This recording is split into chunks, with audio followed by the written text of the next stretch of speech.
Bonjour et bienvenue dans cette vidéo consacrée à la régularisation des charges avec l'application EasyProprio.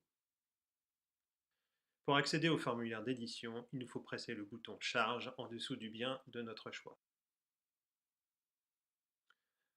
Le premier champ du formulaire est le montant des provisions sur charge, qui est calculé à partir de ce que vous avez entré lors de la création du bail.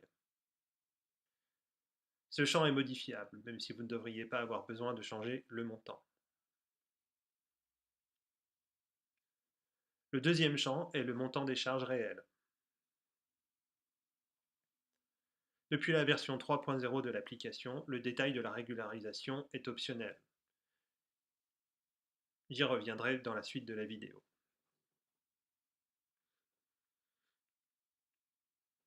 Ensuite, il faut entrer la période concernée par la régularisation. Vous pouvez changer les dates comme d'habitude grâce au sélecteur. Et enfin, notre habituel bas de page.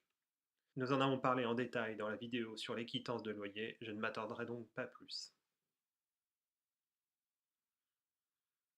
Pour éditer notre régularisation, nous avons deux options. La première est tout simplement d'entrer le montant dans le champ consacré aux charges réelles, par exemple 1000 euros, et ensuite d'enregistrer.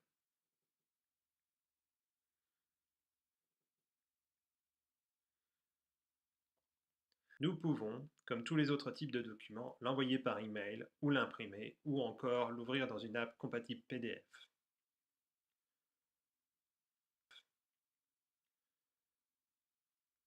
Les modèles de documents et d'email sont comme d'habitude personnalisables dans le menu Paramètres de l'application.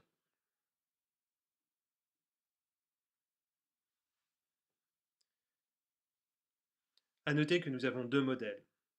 Un lorsque le montant de la régularisation est positif,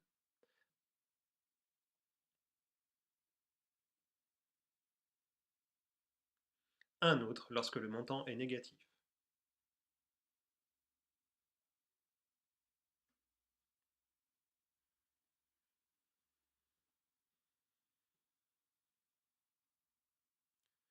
La toute première ligne du menu Paramètres, Configuration des types de charges, nous permet de personnaliser ou d'ajouter des types de charges.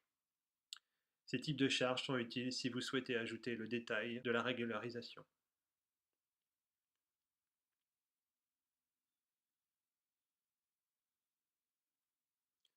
Revenons à notre formulaire d'édition.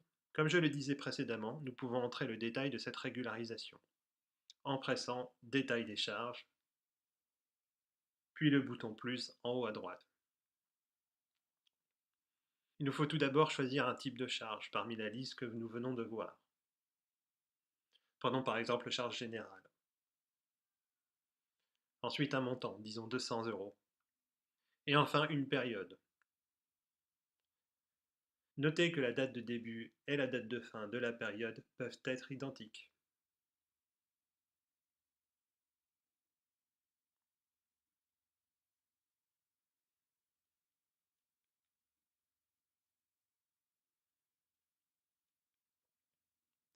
Dans cette vidéo, je n'ajouterai que deux lignes, mais vous pouvez évidemment en ajouter autant que vous le souhaitez.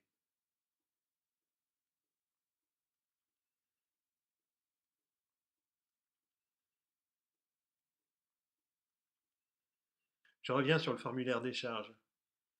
Notez que le champ des charges réelles est pré-rempli avec la somme des charges que nous venons de saisir.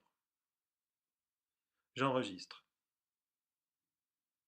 Cette fois-ci, le modèle pour montant négatif est utilisé.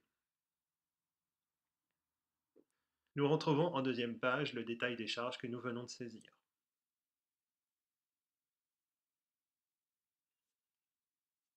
Nous voilà à la fin de cette vidéo.